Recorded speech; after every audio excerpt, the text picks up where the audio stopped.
me to be here today. I would like to share my story of my journey towards better health. Like other medical graduates, after completing my MBBS, I also started one part-time job, my post-graduation studies, my post-graduation training.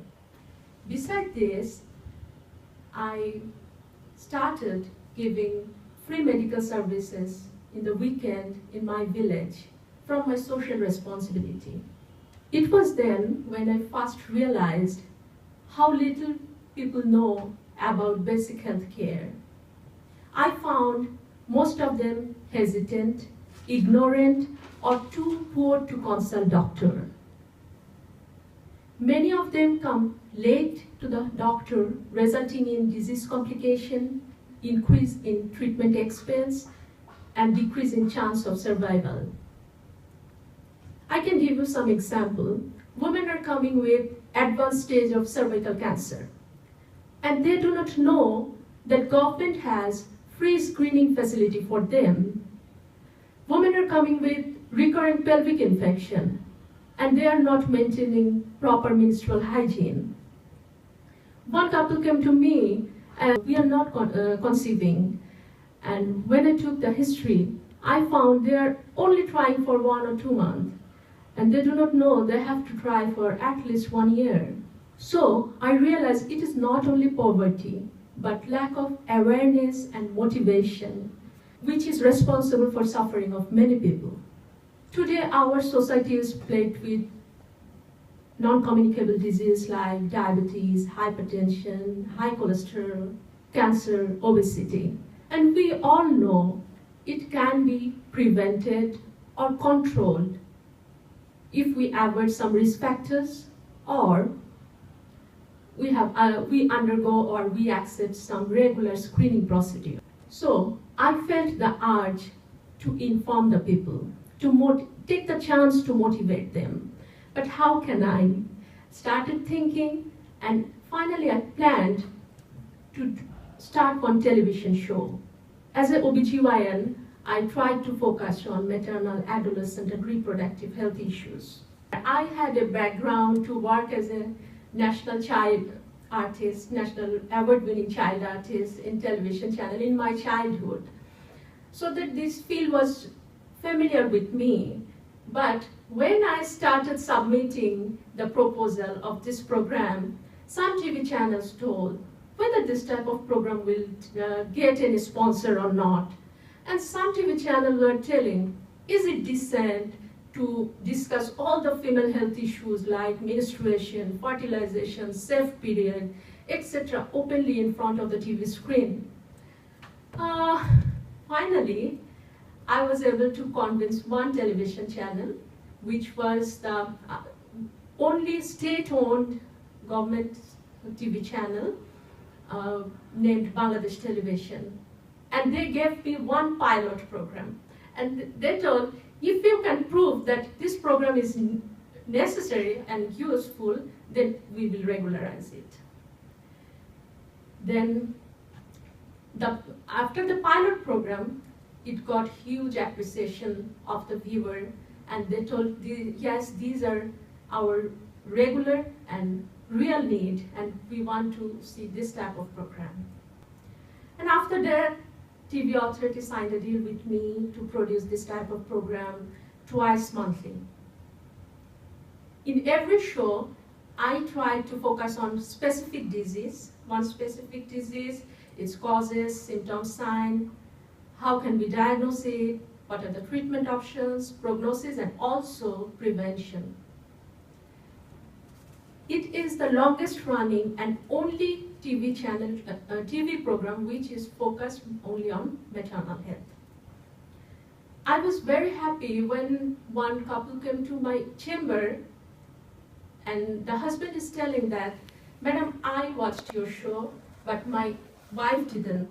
And I think my wife may have this type of problem. I can share one another story with you. One postmenopausal lady came to me, and she's telling something which is very similar with postmenopausal syndrome.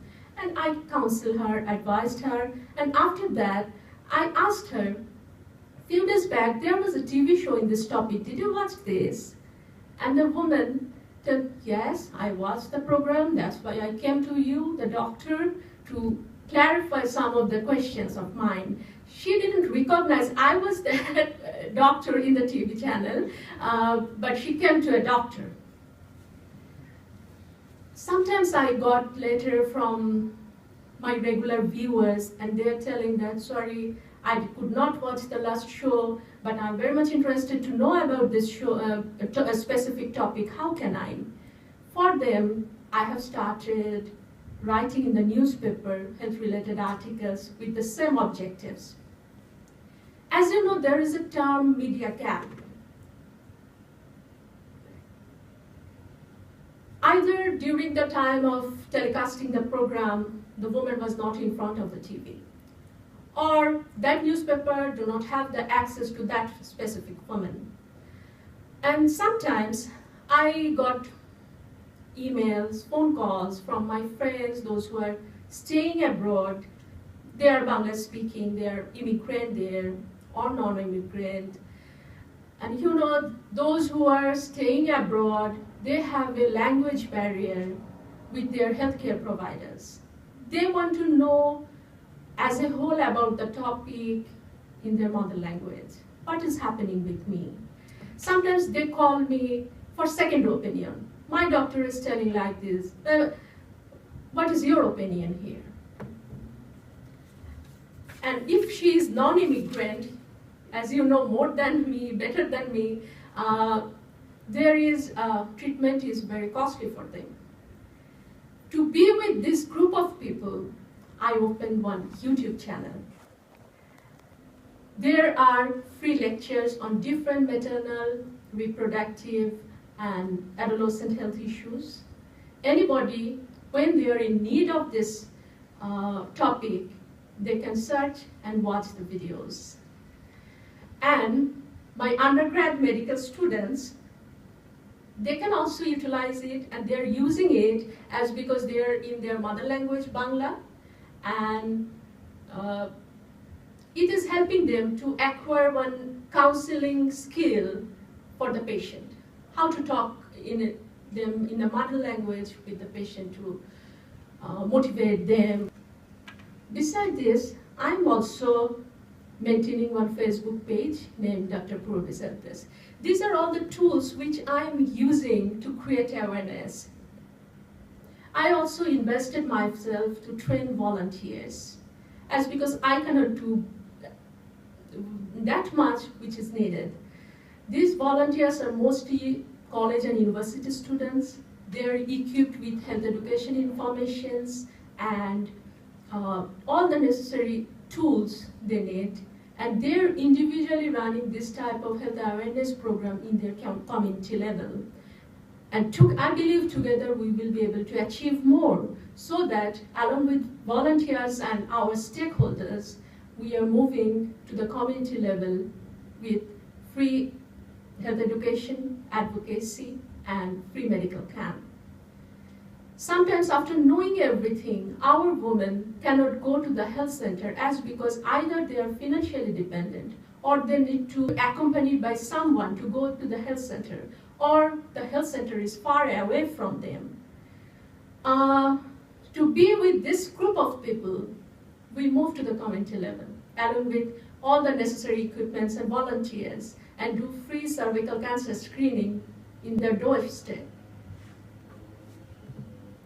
Sometimes with the help of my TV show, newspaper write-up, and seminars, I try to draw the attention of the policymakers and advise to take urgent and necessary actions on health-related issues in Bangladesh.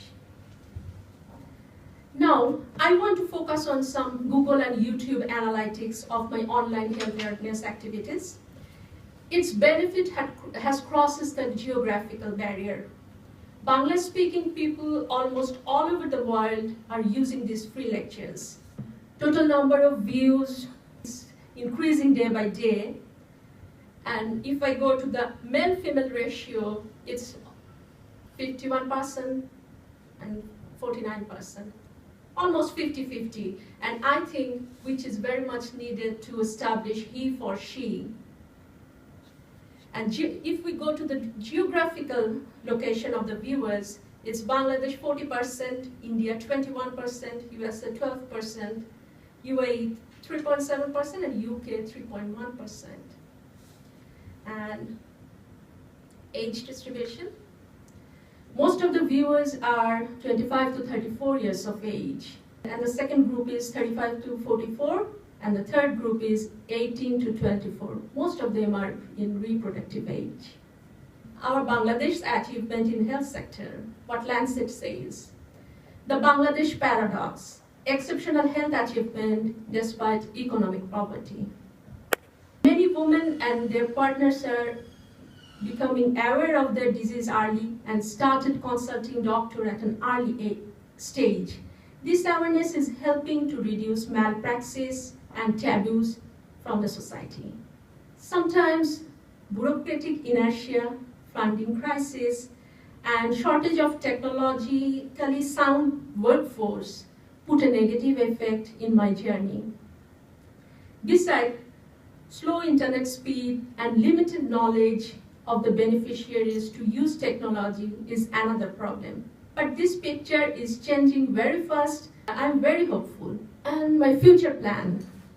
Now I'm working to develop an online consultation platform for the women of hard-to-reach area. It will reduce their time, transport cost, and dependency towards male partner or others. They will be able to use it from their home, and it can be used in offline. Planning to develop one mobile application. It will contain health education material and also in Bangla and English. Every impactful technique is very simple. There were people, there were health service, but there was no bridging between them, and this bridging was awareness and motivation. Nobody was fixing it. Some were willing to volunteer, but they do not have the necessary health information in their own language, I mean in Bangla. I tried to bridge this gap and adopt every possible tool in every step of my journey which can facilitate me to achieve my goal. And I'm ready to work with like-minded people in this field. When we think about health promotion, preventive service and health literacy should come first. Women only get priority when they are pregnant. I dream to give them a comprehensive healthcare approach to improve their quality of life.